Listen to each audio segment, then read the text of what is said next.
Gold, trusted gold buyers. మీరు తాకట్టు పెట్టిన బంగారాన్ని విడిపించి ఈ రోజు ఉన్న మార్కెట్ ధరకు కొనబడను.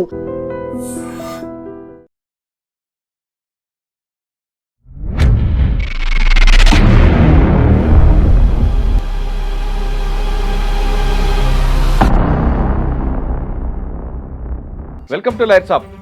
ఈ వారం మన guest high court advocate arbiter Divakar Rao గారు. ప్రస్తుతం తెలుగు రాష్ట్రాల్లో సంచలనంగా మారిన ట్రైనీ ఐపీఎస్ ఉదయ్ కృష్ణారెడ్డి గారి కేసు వాదిస్తున్న ఆఫీసర్. ఖచ్చితంగా యూత్కు రోల్ మోడల్. కానీ ఇప్పుడు చిన్న ఈ బ్యాడ్ ఇన్సిడెంట్తో ఆయనకి 2 రాష్ట్రాలకే పరిమితం అయిపోయాయి. ఆయన ఐపీఎస్ ట్రైనింగ్ అవుతున్నప్పుడు ఎందుకంటే నేను అది చెప్పదలుచుకున్నాను, ఆ రోల్ మోడల్లోనే ఈవిడ పరిచయం అయింది. అప్పుడు ఈయన ఉదయ్ కృష్ణారెడ్డి క్లియర్గా చెప్పాడంట, ఆవిడే చెప్పింది, ఉదయ్ కూడా చెప్పాడు, ఎక్స్ట్రాడినరీ లీవ్ పెట్టేసి ఆవిడ కూడా ఇదివరకు అలాగనే ఎక్స్ట్రాడినరీ లీవ్ పెట్టి ఐఏఎస్ కోచింగ్కి వెళ్ళింది ఆవిడ. కానీ మరి అమ్మాయి ఎందుకండి ఇంత మీడియాలో రచ్చకొచ్చాక పోలీస్కి దీంట్లోకి పోలీస్ స్టేషన్ బయటకు వచ్చాక ఆవిడ రెస్పాండ్? కంప్లైంట్ అసలు అమ్మాయిలు ఎవరు కోరరండి, వాళ్ళకి తెలియదు కాబట్టి. అంటే ఆవిడ ఐపీఎస్ ఆఫీసర్ తెలియకుండా ఉండదు. ఇప్పుడు మీరు బాగానే అన్నారండి, ఒక ఐపీఎస్ ఆఫీసర్ తెలుసు కదా అంటే వీళ్ళిద్దరూ ఐపీఎస్ ఆఫీసర్లు ఇంకా కాదండి, ట్రైనీసే. వాళ్ళు ఇంకా చిన్నపిల్లల్లాగే ఉన్నారండి నా దృష్టిలో. ఆమె కొంచెం ఒత్తిడిలోనే ఒక కంప్లైంట్ ఇచ్చి ఉంటుంది. కంప్లైంట్ ఇచ్చిన తర్వాత ఆమెకు రిలాక్స్ అయ్యి అసలు ఏం జరిగింది ఫ్యాక్ట్ అని కూడా మార్చొచ్చు కాదండి. ఈ ఒత్తిడి మరికొంచెం ఎక్కువైంది బికాజ్ ఆఫ్ ఈ కంప్లైంట్ బయటకు రావడం వలన.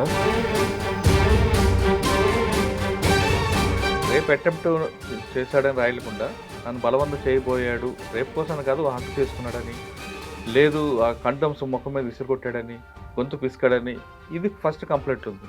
మరి సెకండ్ స్టేట్మెంట్లో కత్తి ఎక్కడి నుంచి వచ్చిందండి?